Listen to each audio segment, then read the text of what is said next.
Yeah, it's great for him. I like what you said there. Sometimes he gets lost in the traffic a little bit, but get him out in the open field into some space.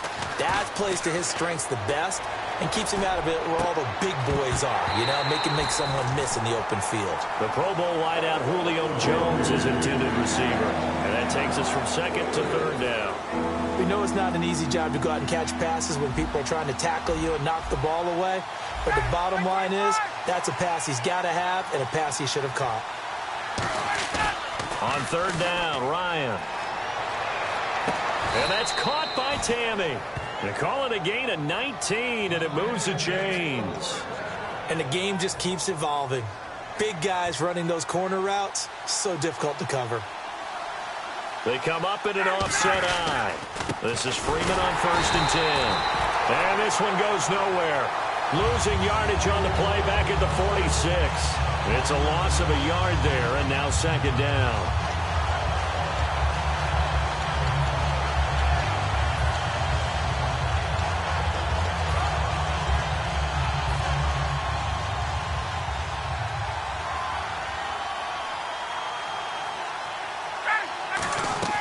On second down, here's Ryan. And he can't escape the pressure. Ryan goes down. And yes, that is something Von Miller does very well. 13.5 sacks last year, second in the league, and was right in the running for Defensive Player of the Year.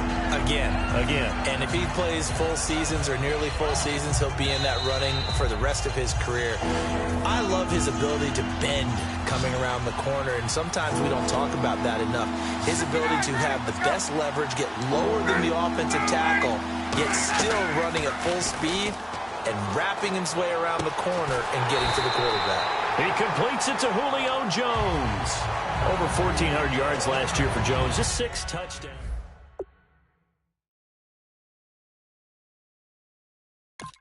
Always opens things up for other guys, doesn't it? He does, and that's what's benefited Atlanta's offense. Other guys were able to step up. In 2016, Mohamed Sanu stepped up and had his best year as a pro.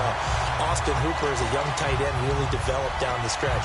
And Taylor Gabriel, who had come over as a free agent from Cleveland, he really flourished, actually led the team in touchdown catches. But there's only one Julio Jones, and you want to get the ball to him as much as possible. Now a play fake here on 1st down. Throwing over the middle, and it's incomplete.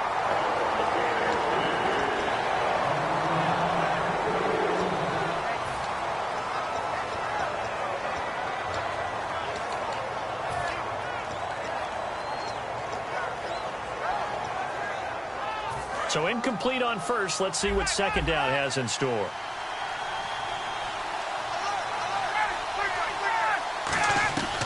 Second and 10. It's Ryan again. He's going to find his running back. It's complete. They give him 13 yards there on the play and a fresh set of downs. I'm going to show my age here a little bit. We used to talk about running backs catching the ball as safety valves. Nowadays, they're a big part of the passing offense. Quit acting like you're so old. You're only 65. Looking for Jones, and it's intercepted. Picked off by the All-Pro linebacker. It's Von Miller. And a big turnover there as his guys will get the football back. And Denver getting set to take the field. And 2 interceptions already here in this first half. That's got to affect him a little bit, right? He's got to be thinking about it. He's got to be thinking about it, but most of the good ones, they find a way to put it aside. They're not happy about it by any stretch of the imagination. They find a way to put it aside and continue to play their game. Can he put it aside? Let's find out. I know exactly what's going to be said about that play from the defensive perspective. What's that? That's why I tell all you guys we need more than one tackler to the ball. He broke the first tackle. Nowhere to go here. He lost the football. On plays like this where the ball comes free, it's often unusual for the team that lost it to get it back. Because this is the quarterback. The ball gets away from him. Everyone else is trying to execute what they're supposed to do on offense. They're usually looking in the other direction, downfield, or have moved away from him. In this case, though, a teammate is able to come up with the ball. And for the Falcons, 5 men in the secondary, now on 3rd. Simeon. And for the 3rd time here in this half, it's intercepted. And he takes this one back into the end zone, and the Falcon defense has a touchdown. short throw pick six right there. Those linebackers, they love when those short throws come and those eyes get real wide, don't they? How about the anticipation on the play? Reading, reacting, and then the ability to catch the football and take it in the opposite direction. So they throw the pick six. They'll get another shot at it now as this one's in the air. That's fielded in the end zone. And the decision to bring it out is going to cost him about 7 yards all told as he's taken down back shy of the 20. And Denver getting set to take the field. And the ball backed way up. So thinking with this amount of time on the clock, probably just sit on it, and we'll see these two teams go to the lockers. Yeah, I don't think you want to overthink it in this situation. Either side of the ball. Just go ahead and finish up the half and get on out and talk about it. 8 yards on the pickup, and now they'll have some options on second and short. And now they're in the hurry-up. Some runs are blocked so well, you almost forget that someone has to carry the ball to gain the yardage. The leverage by the offensive line to create space up front, really well done. And his pass is intercepted for the 4th time today. A great read, and it's picked off. And he will be brought down as time is now run out on this first half of action. So 2 quarters down, 2 remain. Charles and I return after the break.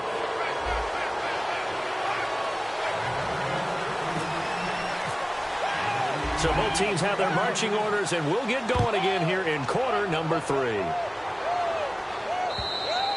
And you combine a big leg with a mile-high air, there's the outcome. This will sail out of the end zone for a touchback.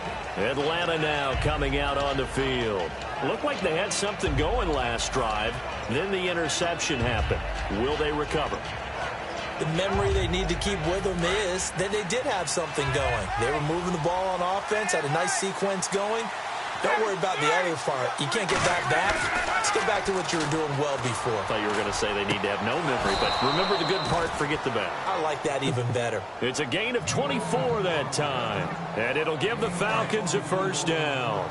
And defensively, they were in zone coverage there. Do you have to be a little careful? You're losing, playing against a good quarterback like he is, to not play too much zone? Yeah, you have to be careful about how much time you're giving up. I think it's a good point you just brought up. So maybe if you still want to play zone, you go to a zone blitz scheme. And you can drop anyone out of your defensive front. Defensive end, defensive tackle. It doesn't matter. You just exchange someone to bring more pressure towards the quarterback and still try and cover downfield. On second down, Freeman. And he'll go down here at the 35-yard line. It'll go as a gain of 6 that time, and it moves the chains as well. In my book, that's running the ball well, but with intelligence. How about him keeping the clock moving, staying in bounds? Yeah, even though it's the third quarter, you're thinking ahead, aren't you? This is where your running game can really help you with a lead in the second half. I agree totally. It's not just end-of-the-half situations that you worry about the clock. It's throughout the game, and with a lead, stay in bounds. Make them fight harder to try and catch you. Deep drop. He's got his man on the crossing route. And they're able to get this one past the 30 down to the 25. So on that play, defense was in the zone. They ran a crossing route offensively, but the defense, so you got to be good with communication, don't you? You certainly do, and it's not something that is really evident when you watch it on the screen. But everyone's talking, communicating, pointing, and it keeps you from chasing receivers because you have a specific zone you have to cover. When a receiver's in your zone and he crosses to another one, you got to let your guy know. They got a completion there, but I like the discipline they showed to stay in their proper areas and then make the tackle.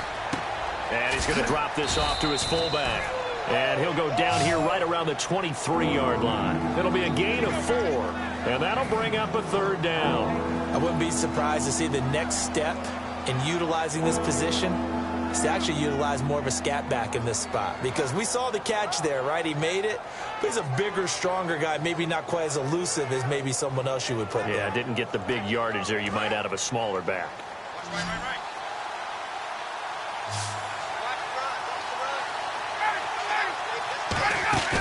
Ryan. Firing quickly here, and that's complete. And he'll have the first down, getting this one to the 14-yard line.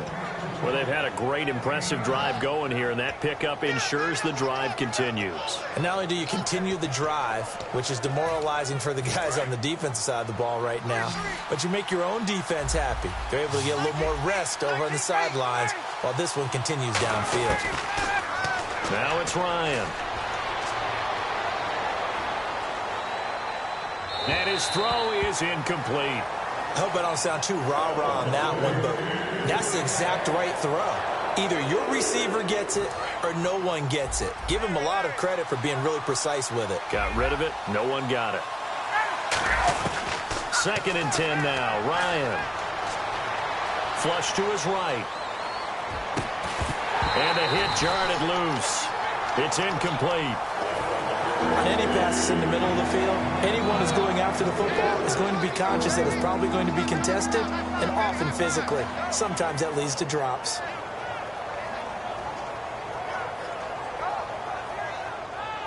It's been a pretty long drive. This will be play number 9, and they need 10 yards out of it on 3rd. Throwing again, Ryan. And this is caught for a Falcon touchdown. Justin Hardy, a 14-yard touchdown. And the Falcons will extend their lead. And he just did get those feet in there on the side of the end zone. Well done. Probably the exact size foot necessary, because I think if he had another half size, that catch doesn't count. And he's able to get it in, and it counts for a touchdown. Now Ryan. Dancing to his left. And this is going to be caught. It's good. And that extends their lead by 2 more. Now after the touchdown, it's Bosher to kick it away. That'll be taken in the end zone. And he's able to get it across the 20, but not by much, as he's marked down at the 21-yard line. Now we take a glance at the offense as they work their way back out for their first possession of the second half. They're down in this game. A chance for the offense, though, to put something on the board, get some momentum here at half 2. Try and get things kick-started for them. And now here is another interception. A great read, and it's picked off. And they'll be inside the red zone with a ball at the 16-yard line. Atlanta now coming out on the field.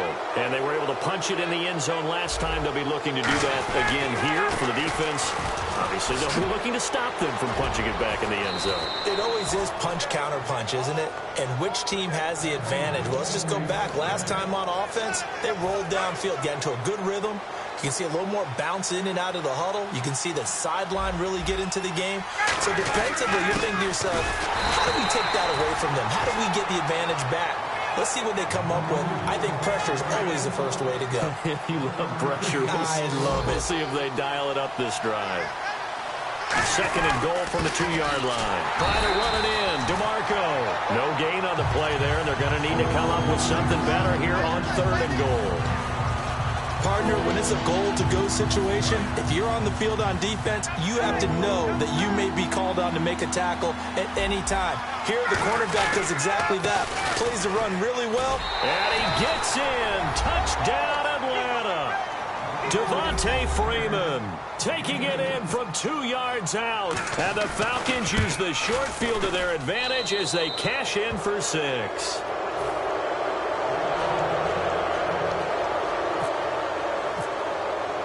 Now after the touchdown, it's Bosher to kick it away.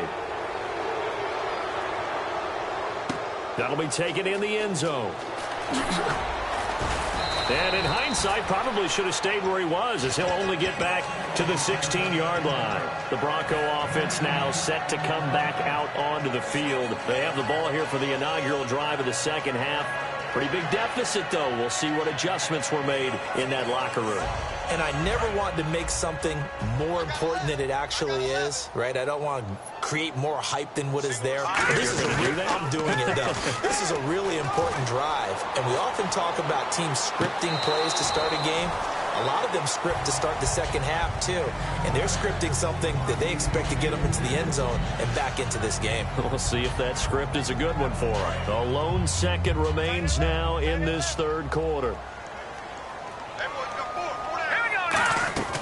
Play fake to Anderson. Now Simeon surveying the field. Forced out to his left.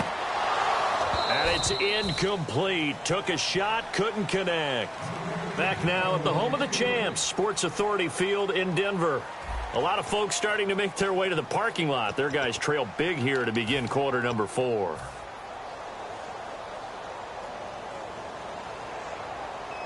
And the offense looking to pick up the first down after the second down incompletion. On third down, Booker. And that closed up quickly there as he gets it up only to about the 17. Their already slim hopes are going to ride on this one. They'll go on fourth down. They're going to go. It's Booker. And they'll get him down here at the 23. Gary Kubiak's guys denied on fourth down. And the Falcons will take control of the football in great field position. And a great spot to start this drive from here.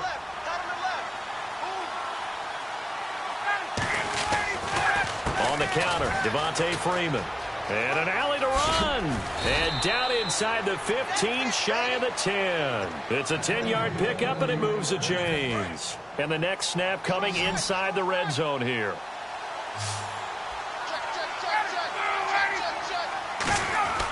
On first and 10, it's Ryan. Oh, hit as he throws there, incomplete. He was looking for Mohamed Sanu there. That'll bring up second down. Not too many things get to a quarterback of this magnitude, but I think it's safe to say that pressure can get to any quarterback. Now, he's obviously a great franchise quarterback, but felt the pressure, threw it incomplete. Now the pitch to Freeman. So a nice job to break the one tackle, but not much daylight after that as he's brought down. The fourth quarter here, they've got the lead. They want to keep it on the ground. That's what they're doing. Smart football. Keep the clock grinding, keep it going. But you got to figure now, they're going to see more people stacked up at the line of scrimmage as they try and bleed it out. Ryan turns and gives to DeMarco. And they'll get him down here at about the 5-yard line. Just a yard on the run there. That's going to bring us to a fourth down. So on fourth down, off goes Matt Ryan, and on is another Matt Bryant. This a fairly straightforward 22-yard short attempt. So it's 3 more points, and that widens things out even further here in the fourth. Hey, in this league, you can never have too much. So if you're in range, grab the 3 whenever you can. That'll be taken in the end zone. And he'll take it back to about the 19-yard line. And Denver getting set to take the field. And on that last drive, went for it on fourth, turned it over. But good job by their defense, though. They held them to 3, but this offense, they've got to be a little bit better, a little bit more careful here.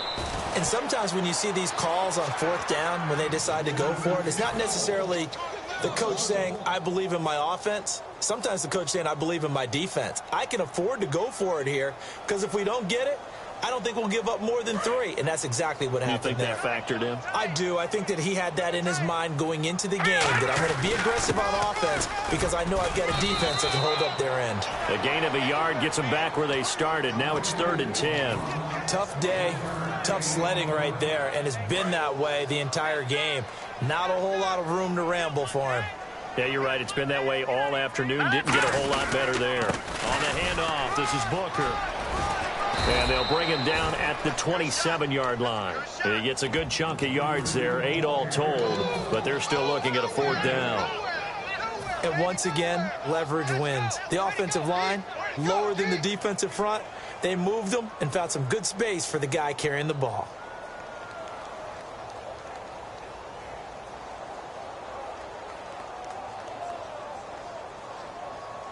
A critical one here if they're going to have any shot at this thing. So they'll go for it on 4th down. They'll run for it. Anderson. And he's going to have the first down at about the 38. It'll be a pickup of 10 yards. And on 4th down, they're able to convert and move the sticks. And a new set of downs here after picking up the first on the ground. Again, Anderson. Time for a break. Back to finish it off on EA Sports after this.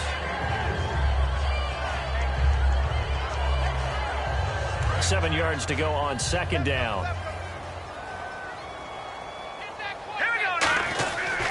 They give it to Anderson. Trying to find a lane, but instead he'll get back to the line of scrimmage and no more. No gain on the play there, so they're left with a 3rd down and 6. So nothing there, but maybe you blame that on the blocking. Yeah, at some point, you've got to win at the point of attack. And on that play, that was all the defense. They made it happen. They'll hand off to Booker. And he gets this one across midfield for the first down to the 46. That one goes for 13 yards, and it moves the sticks. So after a run like that, I will guarantee that the head coach is saying to himself, maybe even over his headsets to the rest of the staff, where was that all game long? We needed that. That's the type of run we planned for going into the game. Didn't get much of that, but let's move it forward. Let's build on it, get ready for the next week, and let's go play. Credit him with a 1-yard gain there to make it 2nd and 9. That was a really nice play, be able to stack that one up. When they get back in the huddle, he's got to tell his guys up front, great job. They kept people off of him, allowed him to run free, and make the hit on the runner. Filled the gap nicely, kept him to just a 1-yard gain. They run it again with Anderson. And he's going to be stopped at about the 37. Call it an 8-yard gain. Much better shape now on 3rd and just a yard. This drive is turning into an extended one, and the guy carrying the ball, he's becoming more like a body blows guy. Every carry is putting some damage on the defense. So after a while, I'm not too sure how many guys are going to want to run up and tackle him. 9th play coming up here on this drive. This is 3rd and a yard. They'll run it. Here's Anderson. And he's going to be taken down right at the line. A loss of a yard, and it brings up 4th. How many times do we hear from coaches, get north and south as a runner, especially in short yardage situations? I'd say 3rd and 1 counts.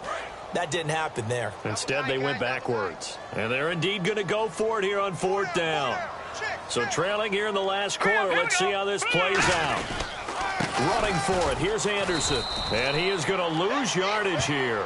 They had to go for it with such little time remaining. And the Falcons defense stands tall. They'll get the football back.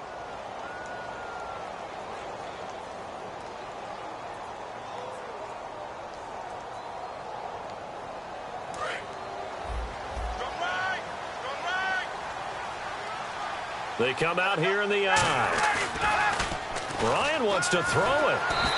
Blitz coming, and down he goes. Brandon Marshall. He's the one that got to him. He takes him down for a loss of 9. And they're going to speed things up here. On 2nd down, here's Ryan. Escaping the pressure right. And it's incomplete. Still throwing to the very